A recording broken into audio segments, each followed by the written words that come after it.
In this second part about data mining and the GUHA method, I will say something about the list miner software. And just to repeat, the idea of data mining is to get an answer to a question: does my data contain something interesting? And as said, the data is a flat matrix where you can have thousands, tens of thousands, even hundreds of thousands rows, and tens or even hundreds of columns. And this generalized unary hypothesis automata is one of the data mining methods, especially to analyze big data. Of course, how big data we can analyze depend on the performance of our computers. This work, what I've been doing here, takes by a typical laptop from several seconds to even tens of minutes. And as said, GUHA is based on logic formalism. So I want to emphasize all the time that GUHA, we don't test hypotheses, rather we produce them. So the idea is that we don't assume anything about the data. The data is only given, and we are interested in knowing if it contains something interesting. And if this something interesting comes out, it is a kind of hypothesis which says that this data supports the hypothesis that these and these things are together. And it guides the research for making then more sophisticated analysis. And the GUHA method is not a blind method. In a sense that, for example, in neural networks, you basically, the idea is that you have a data, you put the data in a box, in a black box, and then something comes out. But you don't really ask what is going there inside the box.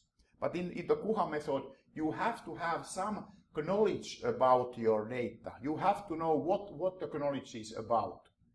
So to make analysis, you have to make analytic questions. And to be able to do these analytic questions, you have to know what the data covers. For example, having this Indonesia data, you could ask that, well, this is not really a question, but you can say that characterize those women who use a particular method for contraception.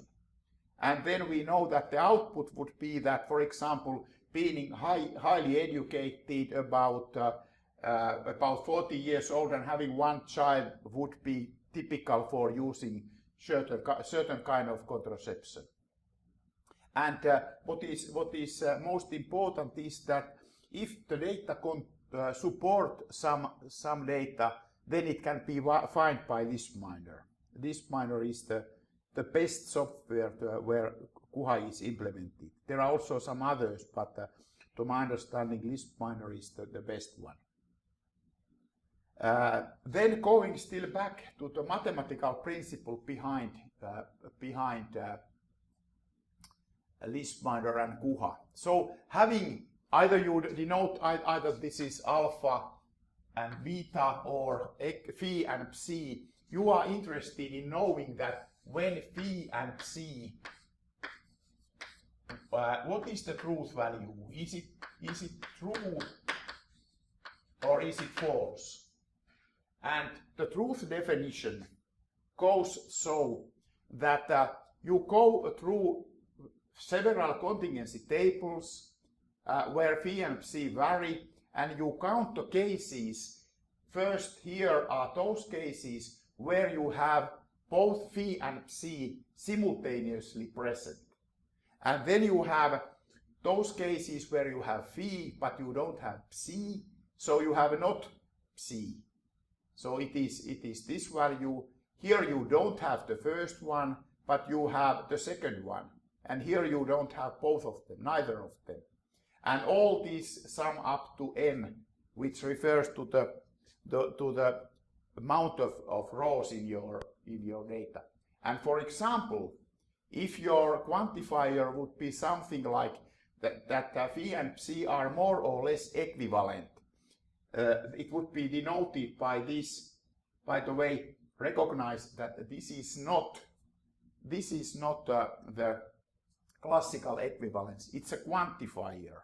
It's a quantifier which put phi and psi together, and it is defined to be true if the amount of there are relatively few c or the c is relatively low and p is also relatively low.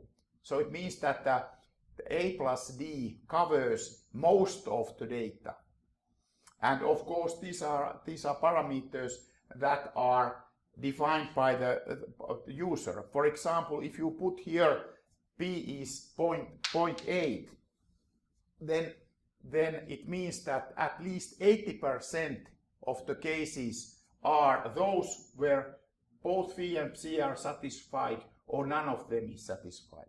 And the closer p here is the 1, more tight the connection is. If it's 1, this is an absolute equivalence.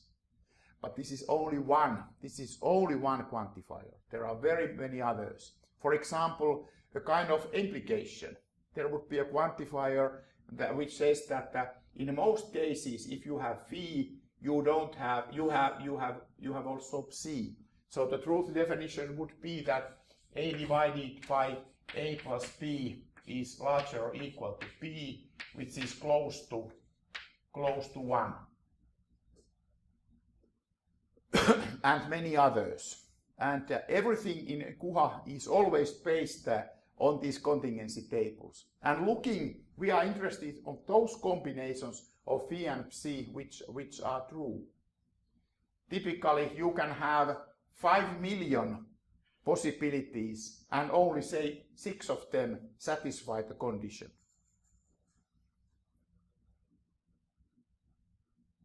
And now we come to the analytic questions. So we know that the Indonesia data is about contraception method. So a simple analytic question would be to say that are there subsets in this data where some contraception method or not using any of them is very common?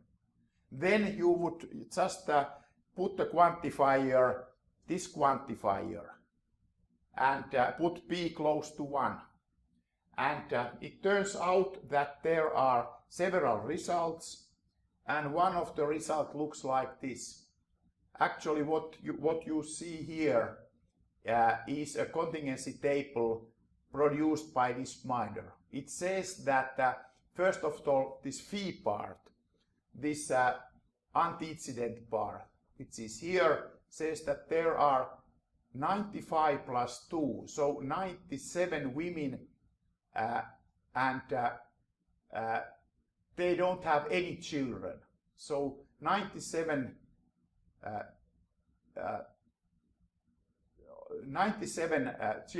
women which don't have any children, and then 95 of them don't use any contraception. So it means that in most cases, if a wife don't have any children, then they don't use any contraception, which of course at the first glance looks a kind of controversial. But actually, when you have a closer look at the data, it turns out that these are young families. They are families which want to have a child. Actually, another results which I don't have is that you could analyze that what happens if the child count changes. And we can, by GUHA method, we can find that after the first child was born, the use of contraception increases dramatically. At the beginning, practically no one uses, but when the first child was born, 50% of families already use some contraception. So this is a kind of evaluation analysis, which is also possible to do by list binder. And all the time you have to recall the analytic question. Here we can see that the question is which attributes imply contraception method. And for example, a very simple is that no children implies no contraception. Then another analytic question is that you can ask that who use shortcut contraception. First of all, you have to create a column where only those who use short term have 1 and the others no use or long term have 0.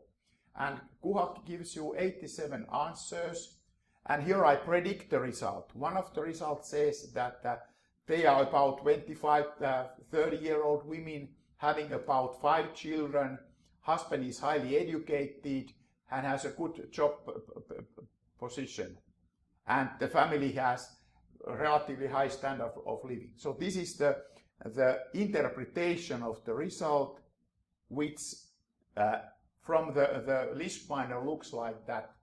So if we read it, we can see that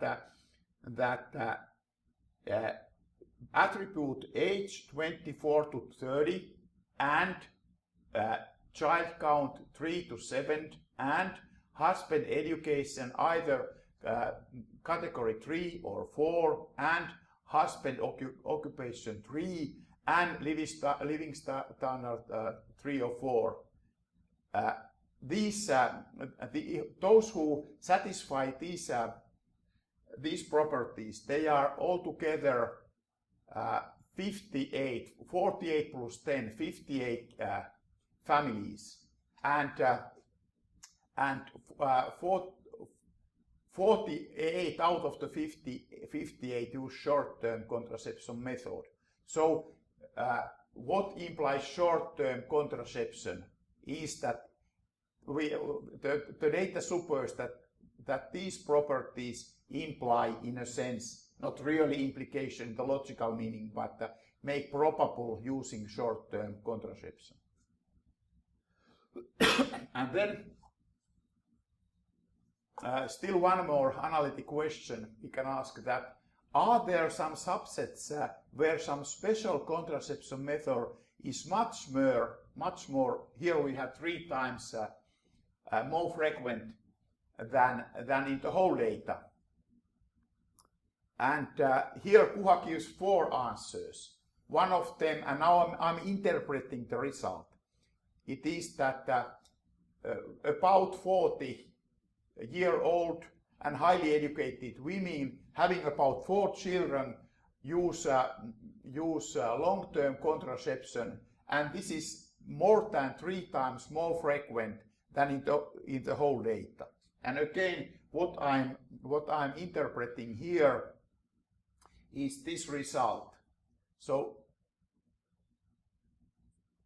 indeed I have here that the property column, actually combination of these columns, 37 to 40 and child count 3 to 5 and education level 4 and husband occupation level 1 and what is the last one? It is not working outside home. If these conditions are satisfied, then contraception is long term, and there are 16 such cases and 15 of them use long term. The others don't use any or short term, and this is 3 times more frequent. And we can see that if we could open the data, we cannot open it, but there are nearly 1 million possibilities, 1 million possible contingency tables, and only 4 of them satisfy the requirements, the constraints. So in summary, we can say that I have presented the simplest features of GUHA and ListBinder. There are plenty of more sophisticated ways to analyze your data with ListBinder. And if you are interested, you can download a full introduction to the theoretical basis of GUHA and also to ListBinder It is from my home page, which is here. It includes then modules which also show how to use LispMiner. And I have to say, this is unfortunate, but I have to say that LispMiner is not a commercial product. It is an academic software meant for research and education. And for that reason, the man-machine interface is a bit clumsy sometimes. But when you understand what it does and when you see the results, you can see that you can really find really sophisticated dependencies in your data. So that's it.